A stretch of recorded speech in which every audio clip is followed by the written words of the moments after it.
to record. Okey, bab yang ke-12, sumber air. Okey, so semua dah sedia? Kita akan mulakan pembelajaran kita iaitu sumber air. Okey. Dan negara kita memang kaya dengan pelbagai sumber air. Okey, namun begitu, walaupun negara kita ni kaya dengan sumber air, tetapi masih juga mengalami krisis air. Okey, dan apakah itu krisis air? Krisis air ialah keadaan di mana berlakunya kekurangan air atau keputusan air. Dan kenapa ia berlaku? Kita akan tengok nanti. Okey. Baik. So kita nak lihat berkaitan dengan 12.1 jenis-jenis sumber air. Baik. Kenapa, kalau kita lihat kenapa negara kita memiliki sumber air yang banyak? Kerana kita, Malaysia, menerima jumlah hujan yang tinggi. Iaitu sepanjang tahun kita menerima kira-kira 2,500 mm hingga 3,000 mm setahun. Maknanya, kita ni, negara kita ni menerima hujan yang banyak. Ya, banyak. Jadi oleh sebab itu kalau kita lihat memang Malaysia ni banyak menerima jumlah hujan, sebab itu kita banyak air. Dan kita ada dua sumber air yang digunakan, iaitu pertama air permukaan, air permukaan, dan satu lagi air bawah tanah. Macam mana tu cikgu? Nanti kita bincangkan. Nanti kita akan tengok. Baik. Sumber air permukaan, maknanya air permukaan adalah sumber air utama dan sebahagian kecil sahaja sumber air bawah tanah digunakan. Secara umumnya, 97% sumber air negara adalah daripada air permukaan. Uish, macam mana tu cikgu? Jom kita tengok. Baik, dikatakan air permukaan. Apa yang dimaksudkan dengan air permukaan? Air permukaan maksudnya air yang didapati, diperolehi di permukaan daratan. Maknanya di atas daratan, di atas darat.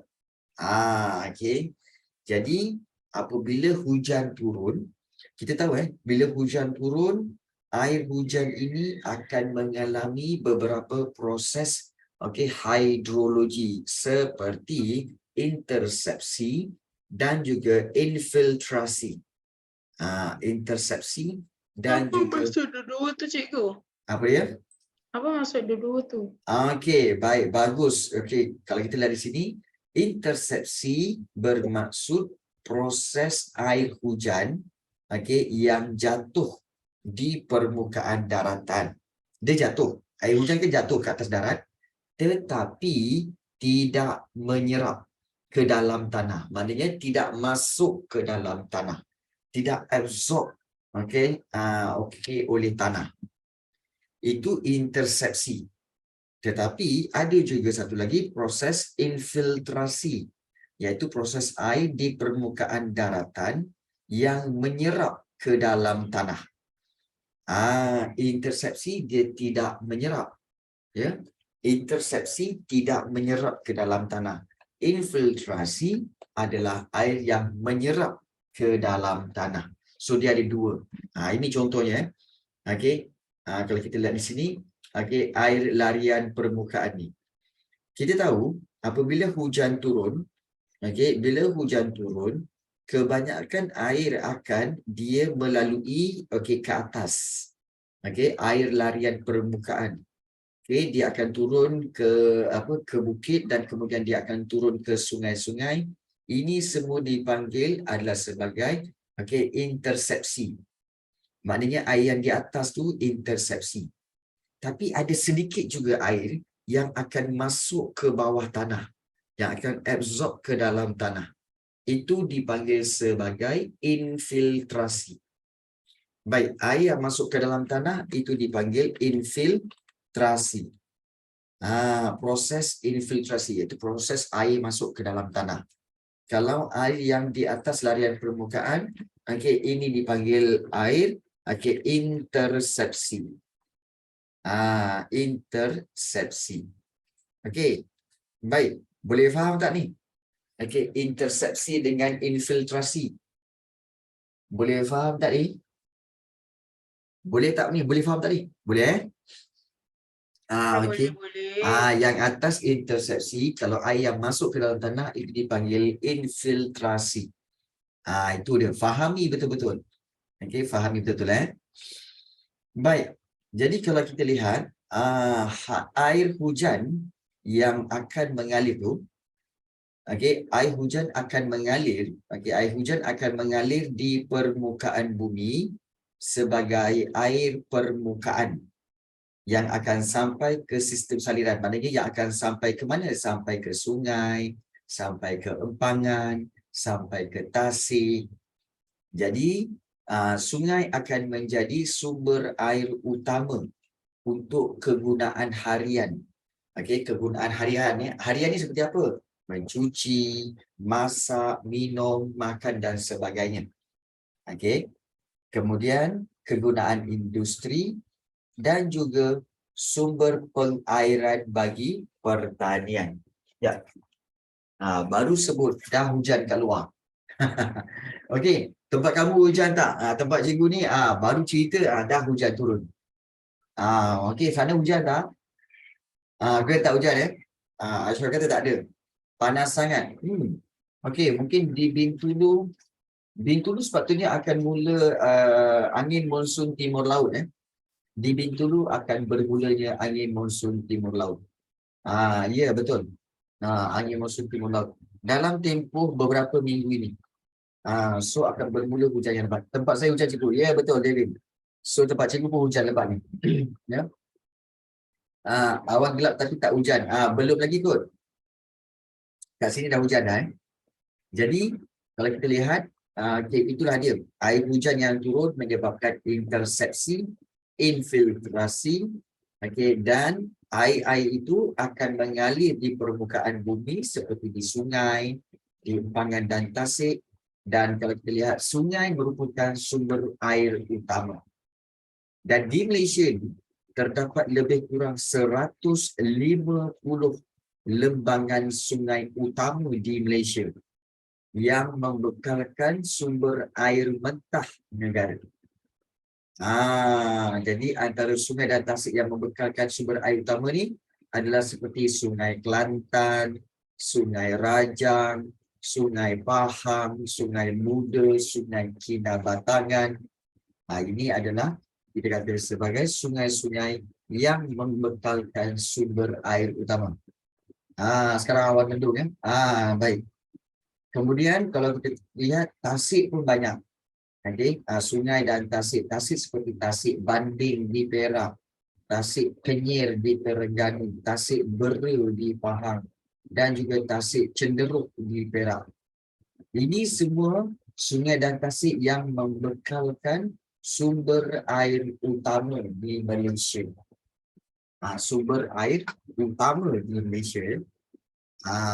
Jadi itu kita lihat. So ini air permukaan. Air permukaan ni di sungai, di tasik semua, maknanya air yang ada di permukaan bumi. Baik, satu lagi air ialah air bawah tanah. So kalau kita lihat sini, ini nombor satu. Okey, air permukaan. Okey. Dan yang kedua pula iaitu air bawah tanah. Ini nombor dua. Air bawah tanah. Air bawah tanah bermaksud air yang tersimpan dalam lapisan tanah. Dalam lapisan tanah atau batu-batuan yang terletak di bawah permukaan bumi. Maknanya dia di bawah permukaan bumi. Malaysia mempunyai kira-kira 5,000 bilion meter padu simpanan air bawah tanah yang belum diterokai. Maknanya bawah Malaysia ni ada banyak simpanan air. Banyak simpanan air yang bersih yang belum digunakan lagi. hanya 3% air bawah tanah yang digunakan di Malaysia. 3% je yang digunakan. Jadi kalau kita lihat di sini, air bawah tanah ni lagi banyak. Tetapi untuk pengetahuan kamu ya, okey, air bawah tanah ini banyak digunakan oleh siapa? Air bawah tanah inilah sebenarnya yang telah yang selalunya akan dimasukkan ke dalam batang-batang pipe. Kemudian batang pipe itu akan naik dan mereka akan buat satu kilang kat sini. Okey, satu kilang dan kilang itu akan memproses air tersebut. Memproses air tersebut. Air jadi air apa? Kalau untuk pengetahuan kamu jadi air apa? Jadi air mineral. Air mineral, kamu tahu kan kalau kamu pergi 7-Eleven ke kamu beli air botol mineral kan? Air mineral, air mineral semua jadi itu.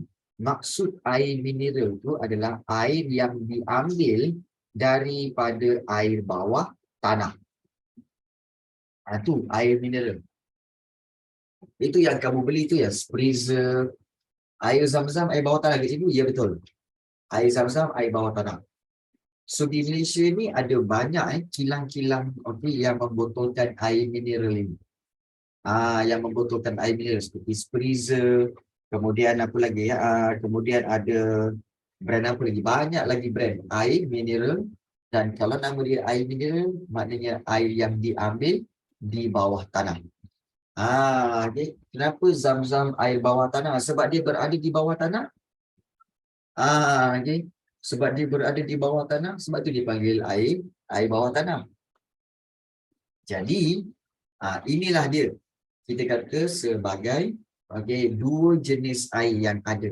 Iaitu yang pertama, iaitu air permukaan dan yang kedua iaitu air bawah tanah. Jadi inilah yang kita katakan sebagai sumber air di Malaysia. Sumber air di Malaysia. Okey. Baik. Okey, ada tak sesiapa di sini yang ada soalan nak tanya tentang air? Ada. Okey, baik. Bagus soalan ni. Dulu-dulu saya selalu terfikir air bawah tanah tu kenapa tak jadi lumpur? Bagus soalan tu. Okey, kenapa air bawah tanah tu kenapa tak jadi lumpur? Baik. Sebab mana ada tanah bawah tanah? Ada. Sebenar-benarnya kalau kamu tengok, kalau katakan tanah tu, baik. Kalau kamu katakan tanah tu begini kan, sebenarnya tanah ni banyak lapisan. Ya, banyak lapisan. So, katakan biasanya kamu nampak yang atas tu biasanya adalah, yang atas ni kamu nampak hanyalah tanah biasa, tanah liat contohnya. Di bawah tanah liat ni biasanya ada batu. Ada batu-batu. Kemudian bawah tu lagi ada jenis batu kecil. Yang itu batu besar, ni batu besar. Batu besar. Kemudian kadang-kadang di bawah inilah yang biasanya bawah tu ada satu lompong kat sini, yang ini dipanggil sebagai ini yang mengisi, yang diisi dengan air, terisi dengan air kat sini. Di sini air bawah tanah. Ni di sini air bawah tanah. Air bawah tanah. Dan kadang-kadang air bawah tanah ni kalau kita lihat, dia kadang-kadang dia bukanlah sekelompok saja, kadang-kadang dia bersambung. Kadang-kadang dia bersambung dengan tempat lain. Dia bersambung kat sini. Dia bersambung kat situ menjadi kawasan yang menjadi satu tapungan air yang lebih besar. Satu tapungan air yang lebih besar kat sini. Juga kadang-kadang ada kat sini. Jadi sebab itu apabila manusia mengorek tanah, bila manusia korek tanah, contoh manusia korek tanah kat sini, dia pun buat lubang, kan? Bila buat lubang, kemudian dia korek tanah sampai ke dalam tanah tu, ada jumpa air. So air itu akan naik ke atas. So air ni akan naik ke atas. So dia akan memenuhi kawasan ini. So jadilah air dipanggil air apa? Ini dipanggil air perigi. Air perigi. Begitu. Susah ke nak gali cikgu? Susah juga. Sebab dia tengok keadaan. Kadang-kadang dalam, kadang-kadang tak dalam. Kadang-kadang orang korek sampai ke dalam, baru bawah tu ada jumpa air kat bawah ni. So memang ada. Jadi ini dipanggil air bawah tanah. Ya. Dan air ni dia tidak berlumpur. Sebab apa? Sebab oleh kerana tanah liat, batu besar, batu-batu kecil dan batu besar menyebabkan air ni jernih. Air ini jernih sebenarnya, ya. Bersih dan jernih. Tetapi bila kamu kat perigi, kamu tengok kadang-kadang air tu warna kuning kerana apabila air itu naik ke atas, dia terkena tanah liat ke tepi-tepi ni. Bila dia terkena tanah liat ke tepi-tepi ni, itu yang menyebabkan air dia berwarna kuning. Tetapi still air itu bersih lagi. Air itu masih bersih lagi. Jadi inilah yang selalu berlaku dalam perigi, yang mana mereka korek tanah untuk dapatkan air bawah tanah. Ya, air bawah tanah. So, itu berkaitan dengan air bawah tanah dan juga air permukaan. Okey, baik. Ada soalan lain nak tanya? Ada tak soalan-soalan lain yang ingin kamu tanyakan berkaitan dengan sumber air? Ada ke tak ada? Okey, tak ada. Okey, bagaimana dengan... Tak ada. Apa, Men? Tak ada. Enggak ada. Okey, baik. Dia kata enggak ada. Okey, so sebelum kita meneruskan, kita masih terlalu awal dekat sini. So, apa kata kalau kita mungkin boleh menengok ataupun kita boleh melawati. Cikgu. Ya. Apa? Hari ini ada kuis ke? Okey, hari ini baru masuk bab 11, takkan nak kuis. Okey. Ke korang nak kuis bab yang sebelum ini, iaitu bab 10? Boleh. Boring lah tu. Macam faham sangat lah tu, dah boring lah tu. Okey, baik. Yang lain macam mana? Okey.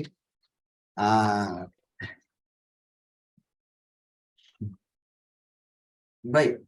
So, okey, so kita ada, okey, baik, boleh? Okey. So, di sini tak tahulah, bukan baru masuk bab 12 ke? Itulah, baru masuk bab 12 kan? Okay. Dalam hati boring. Okey, dalam hati boring. Okey, dalam hati boring. Okey, oleh kerana, ya,